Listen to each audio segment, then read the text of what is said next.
Hello and welcome back to my YouTube channel. If you were around last week, you would have known that I posted a video called How to Use the Overload Strategy Heading into NHL 23. That was a part 1 of our part 3 series on the strategies that will be available to you leading into NHL 23. This week, we're setting things up with my personal favorite strategy, the behind the net strategy. So again, like we did last week, we got to set this up the proper way. So Mark Crawford, take it away once again. Now come to our behind the net strategy, and this is a strategy that's really geared towards teams that try to control the puck down low in the zone. Our puck carrier's goal is to maintain possession of the puck and control it down low in the offensive zone. As he heads behind the net, he's got the dangerous one-time shot right there. As he crosses behind the net, this activates our weak side defenseman into the high slot, and as he continues on, he'll have a real good angle for a one-timer in a very dangerous position. And the beauty of this system is defensively, our overload forward can be in a position to cover up once he sees our defenseman on the weak side come in for that dangerous one-time shot. So once again, these are my strategies for behind the net. 10 dump, 5 shoot, 3 efficiency energy, and I'll maintain this for overload behind the net and crash the net. What you'll find with behind the net is that it oftentimes requires some setup time. As you see here, we'll see Mikko Rantanen go around the net, reverse it back behind the net to Draisaitl, who hits Rantanen on that low to high cut. This is a play that you will score a lot on behind the net. It is a very effective play that requires 2 passes, and you'll have a far side shot waiting for you every single time. It is one of my favorite plays on behind the net.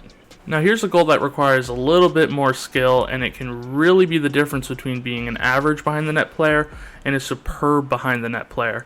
As you see here, Kessel will bring that back to the point to Hedman, and Tkachuk will go down low. I attempt to hit the low to high cut, but Tkachuk does not cut to the net. I back up, reset a little bit, and then I hit Matthews on that short side reverse where'd she go play. We also call it the Polks play, and it is a very high-skilled goal, and yes, it requires a lot of skill. It's very hard to defend, even if you're one of the best defenders, and oftentimes you could do whatever you want, but that puck's ending up in the back of the net, and that's another play you'll score on behind the net. One of the best things about behind the net is that as you're behind the net, you can use the net as a bit of a decoy, as an extra man. Here you'll see Primo circle out, get 3 men caught down low, and fire it out to Rantanen, who buries that one-timer. With behind the net, it requires a lot of foresight, and being able to use the net as a proper decoy to draw defenders behind it and leave openings in the slot is very crucial to maintaining your success using this strategy. Another perk to behind the net is often having a lot of support along the boards. If you watch here, every single time I pass the puck there is an AI waiting, and it leads to a low to high cut. Now, this goal wasn't necessarily pretty. There was a bit of luck involved, but they don't ask how, they ask how many. And when you can set up plays like this successfully, sometimes you will get the bounces on top of having that superb skill that's going to separate you from other players. Make the RNG work in your favor, and that's a prime example of it.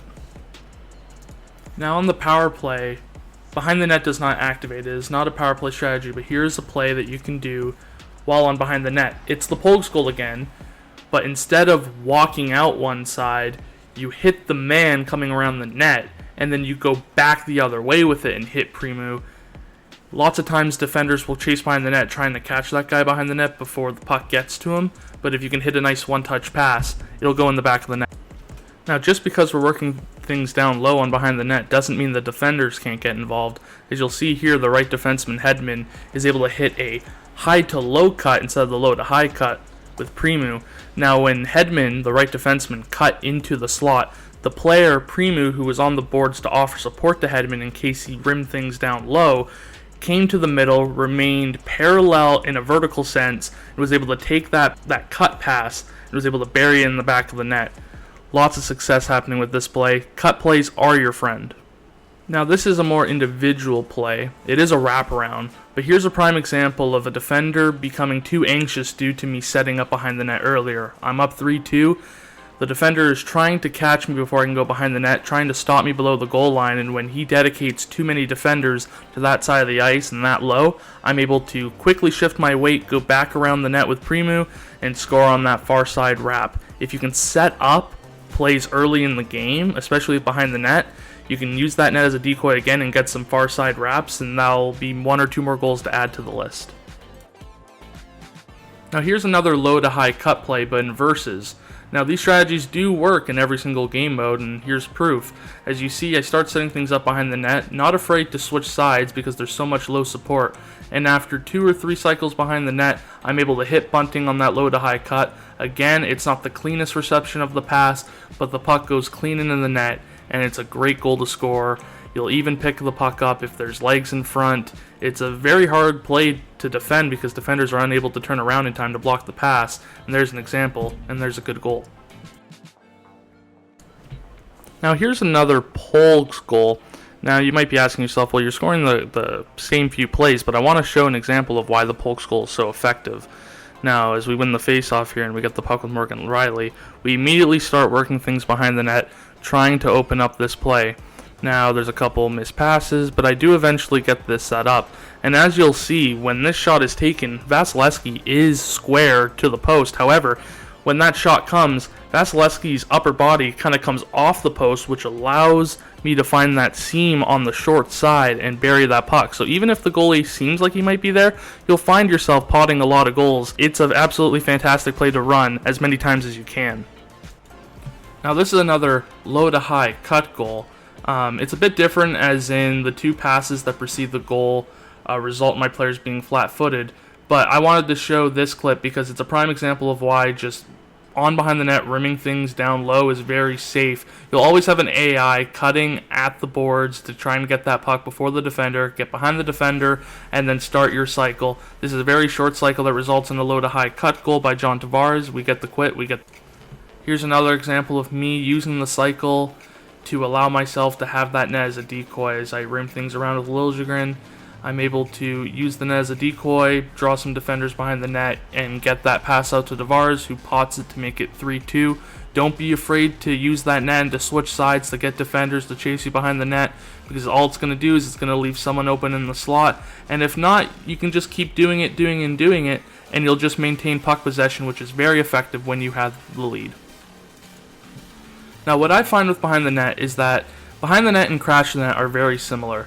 There are men working along the boards and down low, with lots of close support.